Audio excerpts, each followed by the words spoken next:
501c3 tax-exempt law, which means that every black church is under the behest of the government. 501c3 tax-exempt law, which means that every black church is actually run, owned, and operated by the United States government, which means in their bylaws and their clause that they can only be allowed to teach religion on an inspirational basis but no knowledge base. 501c3 tax law said that no particular black preacher can actually teach on any subject on a comprehensive level, which means he can't really go into the science of it. That means if you know a black preacher, they'll come up, they'll say the topic of the day, and they'll read 2 or 3 Bible verses, and then they'll go into some shit in the community or whatever, and then they'll start hollering and going down Glory Road. That's it. You see these white people, them white teachers, them preachers on TV be teaching. You understand what I'm saying? They teach. But also the 501c3 law said that no black preacher can teach on revelations. So even though there's metaphysical revelation, they can't even teach on even just the coming of the Christ as far as everything tearing down around, because that can even wake a nigga up. You can look around, you say, hell, it's over. So they're not allowed to teach revelations. You've never seen any of them teach a comprehensive thing on revelation.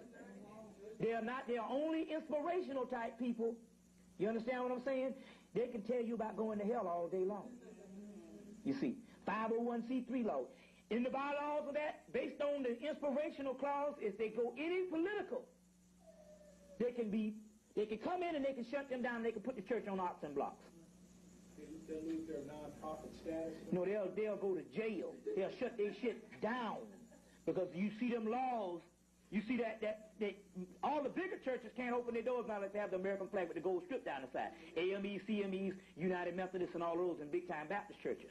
Then you have your little penny ante pocket churches, but they all can be monitored because they all go by the flavor of what the big churches go by. You see what I'm saying? But in action, no, they can be put in jail. They can be jailed for a political prisoner like Geronimo Pratt and the rest of them boys. You understand where I'm coming from? And that's because, like I said, based on the law, based on the bylaws of the church and all, there's certain clauses. That's why you never, also your black Masons, they have to sign a petition every year that they can't bear arms against the government. Because if you notice, the black Masons is also an installation of the church. You see, one is the same.